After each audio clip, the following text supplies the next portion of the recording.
दिलदार नहीं आया, आंखों का काजल चला गया, मेरा नाम कहीं लिख के वो पागल चला गया। हम रह गए सूखे सावन की आस में, हम रह गए सूखे सावन की आस में, मुझको बिना भिगोए बादल चला गया।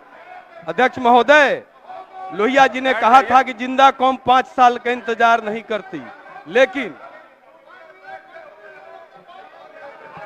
दिल। अध्यक्ष महोदय बोलिए ना, पहले बैठिए तब ना कोई बात होगी, पहले बैठ जाइए। अध्यक्ष महोदय, जो आवेदक है उसका अरमान झुलस गया, जिसे पट्टा मिला वो पोजीशन को तरस गया। अब तो मौसम बदले, अब तो मौसम बदले, बहुत बात बदली है, उम्मीद में बैठे हुए कितना बरस गया। महोदय, मेरा सवाल था कि अंचल में कितने भूमिहीन फॉर्म जमा हुए हैं, उनमें कितनी की जांच हुई है, जबकि उत्तर मिला है कि 77 लोग हैं। अध्यक्ष महोदय, ऐसे हजारों लोग हैं जिनको जमीन के अभाव में, जिनको जमीन के, पूरा पूछिए अध्यक्ष महोदय, मेरा पूरक सवाल यही है कि कितने लोगों का योगापट्टी अंचल में आवेदन जमा हुआ है और उसमें कितने लोगों को भूमि प्रदान कराई गई, ये मेरा सवाल है। माननीय मंत्री,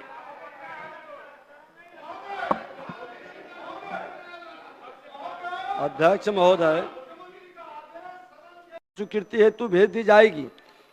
ये जो बता रहे हैं कि हजारों लोग की बात कर रहे हैं, तो महोदय इसको हम लोग एक बार फिर से दिखवा लेते हैं, हम जांच करवा लेते हैं। इससे अंचलाधिकारी को अभिलेख संख्या 10/2023-24 का अभिलेख तैयार कर स्वीकृति हेतु उसको निर्देशित भी किया गया है।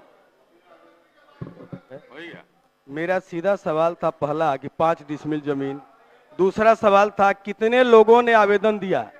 महोदय, आज माननीय प्रधानमंत्री जी का आदेश है, निर्देश है, पूरा पूछे ना माननीय मंत्री महोदय, सबको सुन तो लीजिए ना।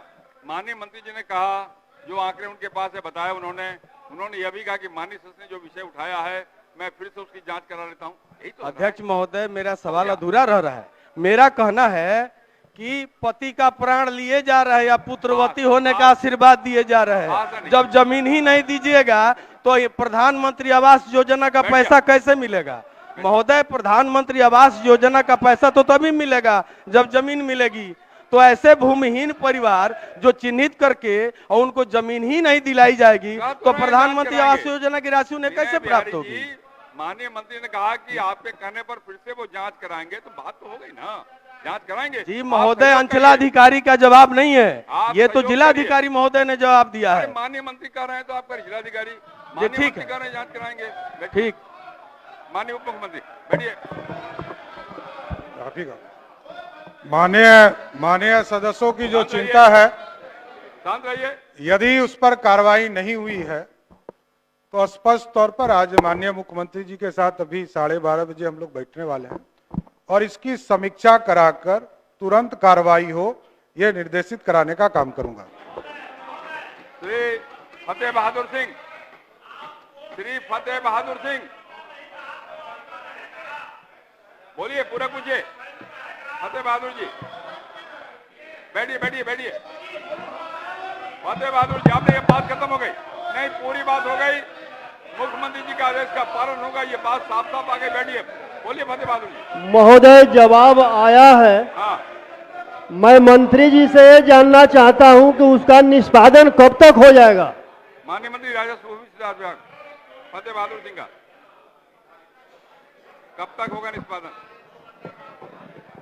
महोदय, अगली सुनवाई की तिथि 29 तारीख को, आज ही की तिथि तय की गई है, स्पष्ट इसमें बताया गया है। तारीख तय है, आज क्या निर्णय होता है? महोदय, एक समय दे दिया जाए कि इतना समय तक हो। तारीख है वो तो महोदय लगभग 2 साल से मतलब कि तारीख पर तारीख ही पड़ रहा है, तो एक समय सीमा दे दिया जाए कि ये कब तक वो निष्पादन हो जाएगा।